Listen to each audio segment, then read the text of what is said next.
hindi ako kasali dyan. Pero congratulations sa inyo, guys.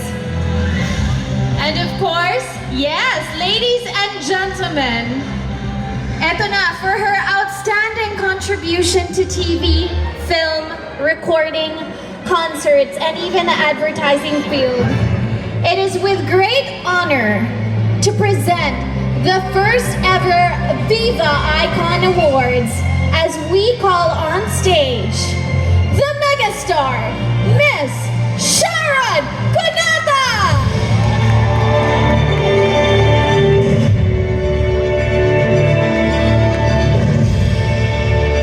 And to grant the award, we have the Grand Patriarch of Viva, Miss Vic Del Rosario!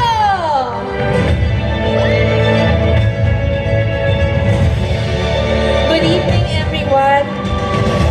Thank you very much to my Sharonian, especially, first and foremost, because you always go out of your way to see me. I thought I would... Oh my God.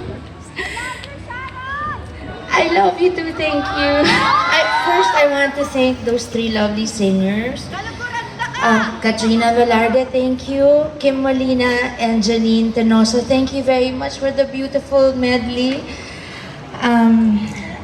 Akala ko po I would come here, receive an award, and just leave. I didn't know they prepared such a beautiful VTR, such a beautiful medley. When I saw the Del Rosarios backstage, I could not help crying kasi dati naglalaro lang sila Veronique, si Vincent, sa Madrinian, sa Scout Madrinian, habang ako nasa kwarto kasama si Mama Mina. At si Valerie at si VR, mula nung nasa tiyan pa sila ni Mama, nandun na ako lagi hanggang umuwi si Boss Vic at maligo at magpajama, tsaka pa lang ako uuwi. In 1981, I did Dear Heart for Sining Silangan. And after that, Sining Silangan was committed to do a movie starring Ate V. So they couldn't do a follow-up to Dear Heart, which we really didn't expect to be so well received. And then, I was already a recording artist for Vicor, which was Boss Vic's already. At 12 years old from Tawag ng Pag-ibig, and many years after. And and then my father picked up the phone kasi nung una hesitant siya. I think more than anything he was afraid that I would be disappointed. So when he saw that people liked me and my partner and the kind of movie that we did at the height of the bold trend, we dared to do a wholesome movie, and it was the kind that had never been done before. It was about, you know, a rich family with a very sheltered golden girl in a golden cage, like Tito Eddie, his character said. And then, so Viva found my dad, sorry, I'm so overwhelmed. So my father picked up the phone and called Boss Vic and said, Vic, produce tayong pelikula. Kasi being good businessmen, they knew, timing was everything. And to not have a follow-up to Dear Heart would have been a very big mistake. So then Viva was established. Viva stands for Vina Vanessa. The 3-year-old daughter of Boss Vic and Mama Mina, who perished very early in the fire at their home. And I don't know if you all knew that. So from the beginning, from the name pa lang, may meaning na. She passed away in 1980.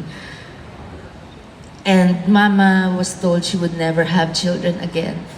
And lo and behold, before we knew it, she was pregnant with Valerie. And when Valerie came out, she looked almost exactly like her Ate Vina. And then later on, VR, Vicente Rafael, may inaanak sa binyag and sa kasal. My father picked up the phone to continue and said, Vic, mag-produce tayo, they established Viva. And because Dear Heart had set the standards and paved the way, excuse me, they came up with the very lovely PS I Love You, which again centered on two, excuse me, very wealthy families. May I have some tissue, please? Sorry. And that was directed by my father in Dear Heart, director Eddie Garcia. Thank you, Ba. Viva was always my family. Vicor Music Corporation and Viva Films Incorporated. Before Veronique and Vincent and Valerie and VR became bosses, we would get together every Sunday after GMA Super Show. I would go to Scout Madrinian. So I felt very bad when they turned it into American Recording Studios. Because it was my home for so long. My mother used to be so jealous of Mama Mina. I'm very, very emotional now because it was Mama Mina's birthday last July 25. And even now, as I'm not really exclusively with Viva, because after all our successes, we both grew. And I'm very happy for my Viva family because they're really a powerhouse now. So many stars, so many successes. And I think I'm very, very touched tonight because I didn't expect to remember little Sharon. Thank you. I love you too. Thank you. Sharon, kaluguranda ka! Ay, kaluguranda ka rin, kapalit. I don't know why. I love you too, my Sharonians.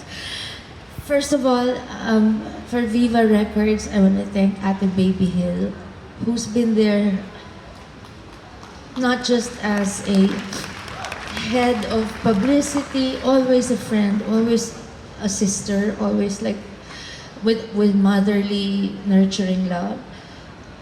I want to thank Tito Eddie Garcia, my first director in Viva, also my first father in a movie. It's really the end of an era. I want to thank Robin Padilla and Direk Eddie Rodriguez. Also Edu Manzano, because Maging Sino Ka Man, as Boss Vic said, is still the biggest earning movie in Philippine movie history. And I have Robin and Direk Eddie to thank for that. Tito Eddie Rodriguez also is in heaven. They're all in heaven. I want to thank Willie Cruz, who's also in heaven, for my beautiful theme songs. Pangarap na Between, Biting Walang Ningning, Sana'y Wala Nang Wakas, Ray Valera for Maging Sino Ka Man, and countless other hits. For giving soul to every hit movie that we made at Viva. I want to thank Papang Leroy Salvador, Tito Maning Borlasa. My God, they're all in heaven. Yes, Eddie Rodriguez, of course. And all my directors and co-stars after those first few movies. Gabby Concepcion, of course. I like to just dedicate this special honor to my father, who really was so brave to bet on his bunso. And so brave to pick up the phone to say, Vic, produce tayo. And later on, just let Boss Vic take over the whole company. And most of all, next to my dad. Excuse me, please, because when I cry, my sipon comes first. So when I'm about to take a dramatic scene, I have to put tissue in my nose. I love you too. Thank you, Father. I want to thank and dedicate this honor to Mama Mina. It hasn't been the same without you, Mama. I still look for you and I still talk to you. Um, she picked my projects from comics. And she made me read the Tagalog dialogue in comics out loud because I was better in another language. So she had to get me used to Tagalog dialogue. I'm so sorry. Mama, happy birthday. I didn't think I would come this far, but it would have been a million times more special if you were still here. But I know you're with us here. Val and VR and both here. And Veronique and Vincent and the whole Viva family. Mommy de Rosario, you're also in heaven now. But thank you because I used to eat in Madrileña every Sunday. Tita Tess, Cheryl, I miss you, I love you. Thank you also to everyone who gave their time to be in the VTR. My inay, Direct Joel Amangan. Robin Padilla. Christopher De Leon, my eternal crush. And my partner, my real kalab team, Miss Sherry Hill. I have been blessed to work with the best. They've always said that Viva is Sharon and Sharon is Viva. But really, Viva made me. After Dear Heart, Vicor and Viva made me. And I will forever be grateful. Even if I don't see so many other people I grew up with in Viva anymore, when I bump into them, it's still the same. And backstage kanina, when this whole family joined me, I couldn't help but really cry kasi it felt like family all over again. The glory days of Viva are not over. I think Viva will just be more glorious in the future. But the kind of glorious that I experienced and the kind of glory days in the very beginning when it felt like Christmas every time we had a premiere night or a movie was about to open in the theaters, I don't think I can ever feel that way again. But congratulations, Viva, on your first VivaCon.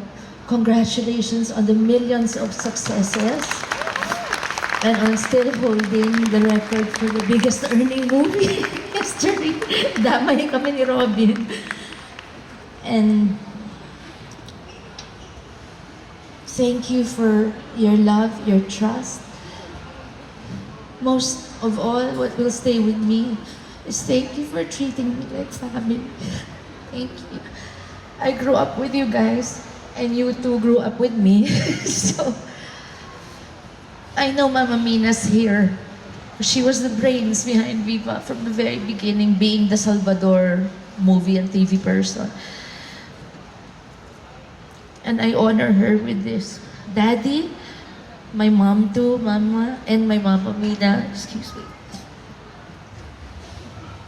I just cannot claim all the success and all this honor for myself.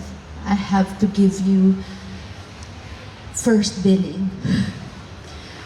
Thank you, and I love you very much. Thank you, Viva, my family. Thank you so much. Thank you, everybody.